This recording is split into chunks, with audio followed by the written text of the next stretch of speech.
Welcome to February's reading wrap-up. This is exciting because this is the second wrap-up that I'm doing on my channel. And this is the first month that I was making videos. So it has all those books, which I'm excited about. Okay, let's get started on a really good note here. The first book that I read in February was The True Love Experiment by Christina Lauren. Now, if you watched my reading only romance books, you would know that I loved this book. It was so freaking good. This book came out to be a 4.5 stars. It was close to 5 stars, but like I haven't really, it's not one of those books that like gave me that full-on 5-star feeling. And I haven't really thought about it like a ton since reading it. So that's why it's not like a full 5-star, but I also loved that it incorporated like reality TV into it because I'm a reality TV girly. So reading part of that just fulfilled that part of me while waiting for new episodes of Love is Blind. But yeah, overall this book was so good. I love Christina Lauren. All of their books, because there are two different people, they're always so good. My favorite book of all time is by Christina Lauren, so really the fact that I love this book is not surprising. The second book of February was Icebreaker by Hannah Grace. I'm gonna be honest, I don't really understand the full hype around this book. It did get really good towards the end, but I did find myself skimming through a lot of the book as well. It was a hockey romance, which, I mean, I do love sports romances, but to me, I don't know, it didn't give me enough. I felt like it was kind of random in some parts, like some of the things that were happening, I just didn't understand like why it had to be part of the book. And I feel like it could have been shorter, for sure, which I think I said in the video, in my reading romance books video too. Yeah, so I don't really have a lot to say on this one. I ended up giving it 3.5 stars. Have not thought about it literally one time since reading it because it was just it wasn't there for me. I'm also like, maybe I went into it with too high of expectations. So next in February we have The Love Wager by Lynn Painter. I think I ended up giving this one 3.5 stars. I went into this book really excited because all of her young adult romances are so cute and so good, but I was a little disappointed. It just didn't do the same things for me that her other books have done. It didn't give me the same feelings. I'm not gonna lie though, like I don't remember anything that happened in it, and that tells me that this book was not very special because I just went back and looked at my video that I made of reading these romance books, and because I had no idea what happened in it, and I honestly, like, I still don't really remember at all. I remember that I did read it in one day, so it was a quick read and I liked that, and I kept mentioning Taylor Swift, which I liked, so that's probably why my rating was like 3.5 stars, but it kind of hit the same as Icebreaker did. The only thing that made it a little bit better was the fact that it was so fast and it was so to the point, because Icebreaker was so dragged out. And I also think by this point I was a little bit burnt out on the romances because I had been reading romances from the beginning of January until after February, like a little bit after February whenever I finished this video. So I was definitely, I feel like, just trying to get through it because I wanted to move on to a different genre. But I love Lynn Painter and I will continue to read more of her books because she kills the romances. She really does. And I feel like maybe if I was in like a better romance book headspace at this point, then I would have liked it more. But it just wasn't memorable.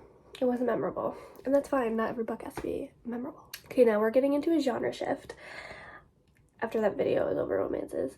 So I decided to read thrillers, which always get me out of a book slump and make me feel excited to read and motivated. So that's when I did my reading only Frida McFadden books for a week video on my channel. I started with Do You Remember?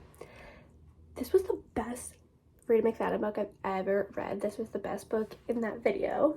It was so good. I've read almost all of her books at this point after making that video, and that one was so good. I had no idea what was going to happen, and I think we've established that I can't, like, especially in that video, that I can't really ever guess what's going to happen in books anyway, but I honestly love that about myself. It keeps the surprises shocking. I really liked the main character, and I felt like we were so in her head that I was like her. Like, I was just as confused as she was. I couldn't see any of the red flags, and I wasn't the one that was waking up every single day not remembering what happened the day before, which is basically like the premise of this book. Yeah, this book just had me like on my toes. It kept me there in the moment. So do you remember, it was a I'm gonna say 4.75 star for me. I'm gonna say it was the best book of the month. It was so good, and I actually remember everything that happened. And do you remember? So that's when you know it's good, because I'm like, it stuck to my brain, and I have thought about it since. But kind of felt like, to me, like what getting into reading feels like, if that makes sense. Like when you're just so excited about a book and you love it and you just want to keep reading it. And it made me more excited for my next read, because we are continuing the Freida McFadden train. So speaking of which, that was The Surrogate Mother. This one was so good too, and this was a lot of people's favorite books when I was looking up which Freida McFadden books to read, and I will say it's definitely up there for me. I didn't like it more than I liked Do You Remember, but I still loved it. Her plot twists just kill me. The plot twist at the end of this book literally sent me into an orbit. I swear, it was like shook, literally shook. I will still be thinking about this book, because now I feel like whenever I read any type of thriller, obviously you can't trust anybody in the book, but like you really can't trust anybody in this book or in her books. That made me rethink what to think about when trying to figure out the plot twists while I'm reading them in thrillers, you know? Like after I read this book, I was just sitting there like, really? Really? Her? Now, getting into our last book of the month, we have Ward D, which obviously, again, another Freida McFadden book, another thriller. This is what I ended my Freida McFadden books video with. I enjoyed this one more than The Surrogate Mother, but less than Do You Remember? She was in the middle. This book felt like so fast to me. Like I felt like I started reading it and then 2 seconds later I was finished, because it was that good. It did feel like it didn't feel unique or anything, because I feel like I did say this in my video too, but I feel like I've read a very similar book before that I think was also Freida McFadden, but I just can't remember quite what it was. But that didn't matter, because the book was so freaking good. I loved the psych ward setting. It made me realize I'm never going to work at a psych ward. Obviously, I would have never done that anyway, but after reading this book, I just can't believe that people actually do that. Like, that's insane, and people are so brave. It would be like super interesting though. Like the patients that were in there in this book were so interesting. I loved all the characters, even like the bad ones, because they were all just so fun to read about. I didn't expect what happened to happen, obviously. This book fell into 4.5 stars for me. I would highly recommend it. I would highly recommend any of Freida McFadden's books. Literally, I don't think I've ever read a Freida McFadden book that I didn't actually like. So I think if you're into like hospital settings, psych wards, interesting patients, plot twists,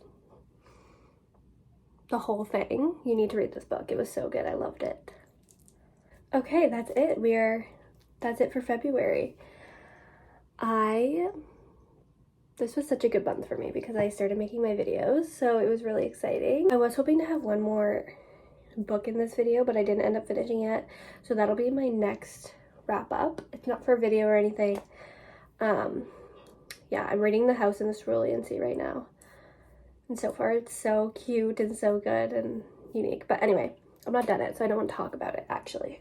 My goal for this channel is to upload every Sunday or Monday. I want to be really consistent to try to like grow a following and like a community. So come back next Sunday or Monday, and I will have a new video for you.